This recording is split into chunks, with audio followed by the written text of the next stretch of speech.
Kung pag-uusapan ng best point guards na tumapak sa liga ay paniguradong kasama ang tatlong ito sa listahan. Mga players na nag-iwan na ng marka sa maraming manonood dahil sa kanilang kakaibang skill set at impact. Heto nga ang tatlong point guards na tunay na maituturing na all-time greats. Number 1, Kyrie Irving. Turning the corner, bisecting the lane, and the Giant. It's a slither and an opening for Kai, and the Giant Killer got two guys going matter.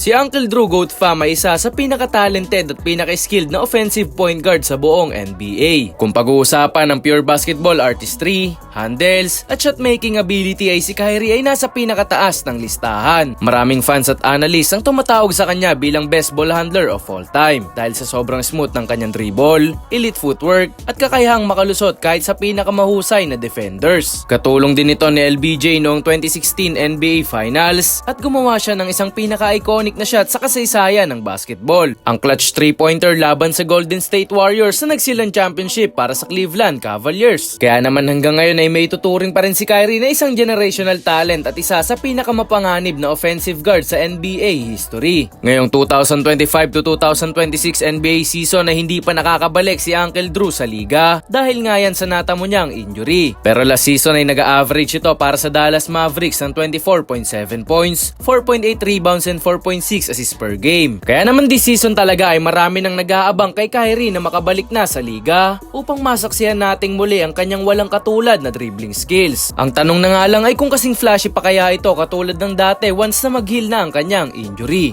Number 2, Chris Paul. 3-on-1, this might be fun. The lob, the jam! He's going to the goal and then just throws it backwards. Kung si Kyrie ay kilala sa flashy scoring at creativity, si Chris Paul naman Goat Fam ang definition ng tunay na floor general.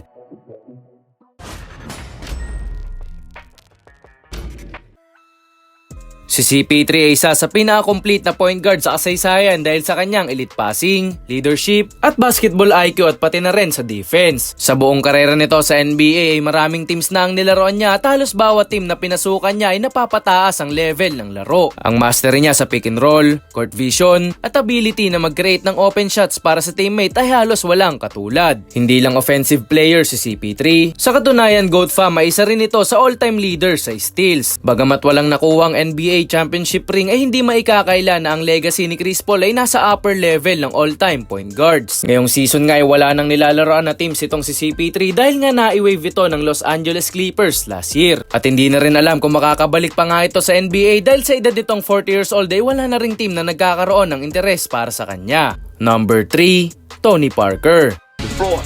Like Tony Parker. Parker on the run.